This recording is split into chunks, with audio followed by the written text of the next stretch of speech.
So let's talk about something that I think hits close to home for a lot of us.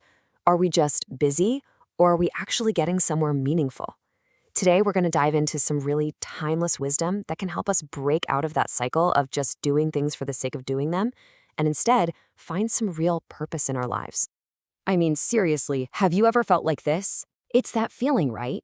You're on this hamster wheel of tasks. You're checking off boxes, you're hitting deadlines, but you have this nagging feeling that you're missing the big picture. It's like you're sprinting towards a finish line, but you have no idea why you're even in the race. This is what we could call the achievement trap. On paper, you've done everything right. You got the good grades, you climbed the ladder and got the promotions, your calendar is packed. But if you're really honest with yourself, something's off. The passion just isn't there. The fulfillment feels hollow. And it makes you wonder, are these even my goals? Or am I just living out a script someone else wrote for me? Okay, so what if the answer isn't to grind harder or add another goal to the list? What if instead we just paused and asked why? Why are we doing all this stuff in the first place? This is a huge shift, moving from just the what to the why. And believe me, that's where we're going to find the key to everything. And look, this idea isn't some new age self-help trend. We're actually drawing from the Bhagavad Gita here, a really ancient text, and it describes this knowledge as an imperishable science. The whole point is that this wisdom is timeless. It's not something that just came about. It's been here all along. And it's not just some random text either. The Bhagavad Gita lays out this incredible lineage of wisdom, a clear chain of understanding that's been passed down for generations. So this isn't just a fleeting idea, it's a foundational principle that has really stood the test of time. So what is this imperishable science all about? Well, it's basically a deep dive into the very nature of action. It gives us a framework for understanding everything we do every single day, our jobs, our relationships, you name it, in a completely new and honestly, a much more empowering way. And this brings us to a really interesting puzzle, a paradox really. The Bhagavad Gita points out that even the most intelligent people can get confused about what's action and what's inaction. It sounds so simple, but as you're about to see, the difference is actually profound, and getting it right can change absolutely everything. Okay, first up, let's talk about what the Gita calls karma, or fruit of action. Honestly, this is kind of our default setting, right? We do things with a laser focus on the outcome. Working like crazy for that bonus, or cramming all night for that A+. The thing is, this obsession with the result, it creates this endless cycle of anxiety and emotional whiplash, whether we win or lose. But then there's the alternative, a karma, or action in inaction. And this is a total game changer.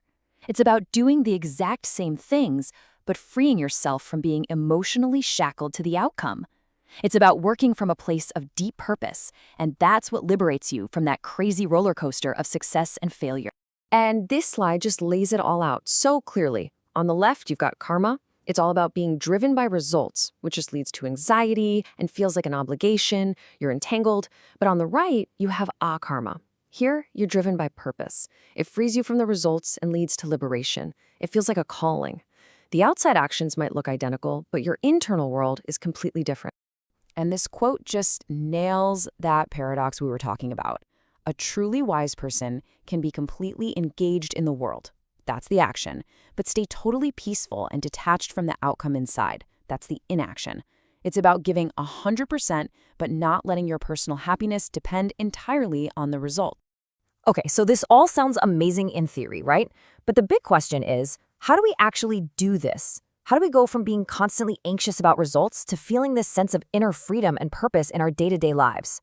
Well, the Bhagavad Gita gives us this really powerful metaphor, the fire of knowledge. Now, this isn't about being book smart. It's about a deep, intuitive understanding of who you are and what your purpose is.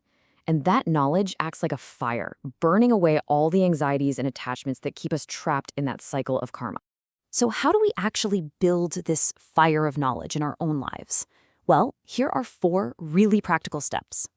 Number 1, let go of your attachment to the results. Just focus on the process, on doing your best, and let the outcome be what it is. 2, act with intention. Make choices consciously instead of just reacting to things. 3, stay balanced. Don't get carried away by your wins or crushed by your losses. And finally, and this is the big one, find your purpose. See your work as a contribution to something bigger than just you. And you know what? When you start to live like this, that whole achievement trap we talked about, it just disappears. Suddenly, school isn't about the grade. It's about the joy of actually understanding something.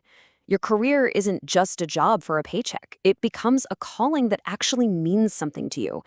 And your relationships, they become real, genuine connections, not just you playing a part you think you're supposed to play. And that's really the heart of it all. The things you do in your life, the actual activities, they might not even change, but your experience of them, it transforms completely.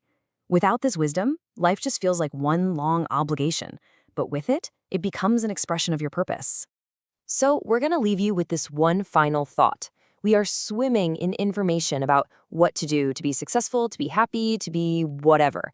But true fulfillment, the real deal, it comes from the wisdom of knowing why it all matters. So, what's the why that drives you? Because that's the question that really changes everything.